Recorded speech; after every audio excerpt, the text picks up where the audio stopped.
For more than 2 millennia, one ancient prophecy has hovered like a shadow over the Middle East, Ezekiel's chilling vision of a war unlike anything the world has ever seen. Written around 593 to 571 BC, the prophecy describes a coalition of nations that will rise against Israel in the latter days, led by a northern power allied with Persia, modern-day Iran. For centuries, it seemed impossible. Today, it feels inevitable. Across headlines, political speeches, military briefings, and satellite images, the world watches Israel and Iran inch toward open confrontation. Yet beneath the politics lies a far older truth. What we are witnessing may be the unfolding alignment of forces foretold by the prophet Ezekiel 2,600 years ago. This is the story of that prophecy. Not speculation, not fantasy. An examination of history, geopolitics, and scripture, converging with uncanny accuracy. Ezekiel wrote at a time when Israel lay in ruins, its people exiled to Babylon, its future uncertain. Yet the prophecy he delivered did not speak of their present captivity. It spoke of a distant age when Israel would be restored, physically and spiritually, when the Jewish people would return to their ancient homeland after centuries of dispersion. Only then would the final conflict unfold. For most of human history, this seemed impossible. In the year 70 AD, Rome destroyed the Jewish temple and scattered the survivors across the world. Israel ceased to exist as a nation for nearly 2,000 years. No nation had ever vanished for so long and returned. Then, in 1948, against every historical precedent, the nation of Israel was reborn. Hebrew became a living language again. Jewish families returned from Europe, Africa, the Middle East, and the Americas. The world witnessed the fulfillment of Ezekiel's prediction. I will gather you out of all the nations and bring you into your own land.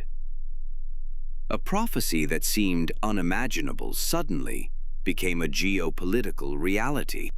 Israel's restoration is the foundation on which the rest of Ezekiel's end-time events stand.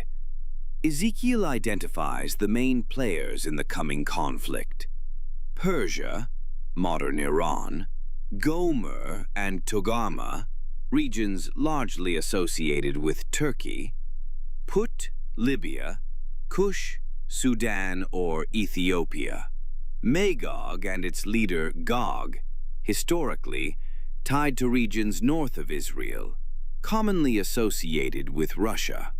For centuries, these nations had no unity. Their political interests were divided, their alliances unstable.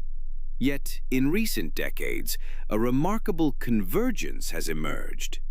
Iran and Russia now share deep military cooperation.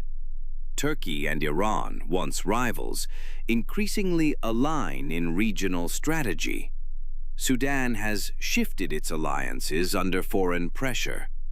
Libya remains fractured, easily influenced by foreign powers. Most striking is Iran, ancient Persia, whose leaders openly call for Israel's destruction. No other modern nation has publicly declared such an objective apart from Scripture's prediction. The geopolitical map now mirrors the prophetic lineup with startling precision. The Northern Front, Russia's reluctant role. Ezekiel describes Gog, the northern leader, as being pulled into the conflict as though by force. I will put hooks in your jaws. This image portrays a leader driven by events, pressures, or opportunities he did not initiate. Russia's growing presence in Syria, its military agreements with Iran, its interest in Middle Eastern energy routes, and its political tensions with Western nations reveal a nation positioned for, or even stumbling into, confrontation. Whether willingly or reluctantly, Russia's alignment with Iran is deepening. The hooks appear to be economic hardship, strategic necessity, and the shifting political landscape. Ezekiel says the coalition advances through the mountains of Israel. Those mountains have a modern name, the Golan Heights. This narrow ridge overlooking northern Israel is one of the most strategic military zones in the Middle East. Iran has spent years establishing bases, tunnels, and weapons depots in Syria, just miles from the Golan. Israel frequently strikes these sites to prevent Iran's military buildup. Never before has Ezekiel's geography matched modern military positioning so exactly. A peculiar detail in Ezekiel's prophecy has puzzled scholars for generations. Israel, he says, will be living in unwalled villages, feeling secure. For centuries, Israel was defenseless, surrounded by hostile empires. But the rebirth of the nation changed everything. Through a series of peace treaties, Egypt, Jordan, UAE, Bahrain, Morocco, and unmatched military defense systems, Israel has reached an era where the nation feels confident, protected by technology and alliances.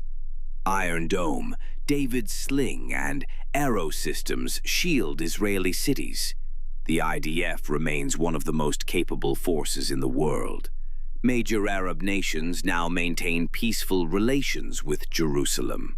Israel's confidence fits the prophetic description of a nation believing itself secure right before an unexpected storm gathers. In recent years, Iran has surrounded Israel with proxy forces: Hezbollah in Lebanon, Hamas in Gaza, Shiite militias in Syria, Houthi forces in Yemen. These forces form a crescent of pressure designed to weaken Israel's defenses from multiple sides. Meanwhile, Iran continues its nuclear program despite global warnings. The tension has escalated to the point where open war appears a matter of time, not possibility. This situation parallels Ezekiel's scenario, a sudden, overwhelming invasion attempted by an alliance of nations. The most dramatic part of Ezekiel's prophecy is not the invasion, it is the response. Ezekiel describes God interrupting the war himself. A massive earthquake, confusion spreading through the enemy armies, weapons malfunctioning, Gog's coalition turning against itself, torrential rain, giant hailstones, fire and brimstone. These events are described not as human strategy, but as supernatural acts meant to reveal one truth. Then all nations will know that I am the Lord. Israel's survival becomes a global sign. The world sees a moment beyond human explanation.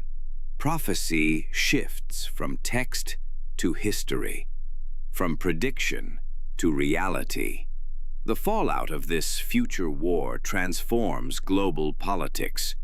Israel acknowledges divine protection. Nations reevaluate their understanding of prophecy. Global systems destabilize. A new world leader arises, promising peace. This moment becomes a hinge in the prophetic timeline, one that leads into the larger framework of end-time events described throughout Scripture. Today, the world stands closer to Ezekiel's scenario than ever before. Israel and Iran sit on the brink of confrontation. Russia, Turkey, Libya, and Sudan have all moved into positions consistent with the prophecy. The strategic landscape of the Middle East is shifting rapidly, almost prophetically. Whether one views Ezekiel's words as divine revelation, historical foresight, or ancient literature, the alignment between prophecy and current events is impossible to ignore. What Ezekiel saw 2,600 years ago now unfolds across our headlines. The warnings echo through the deserts and mountains of the Middle East. The nations take their places. The storm clouds gather. The question the world must confront is not whether the prophecy was written. The question is whether we are watching it unfold.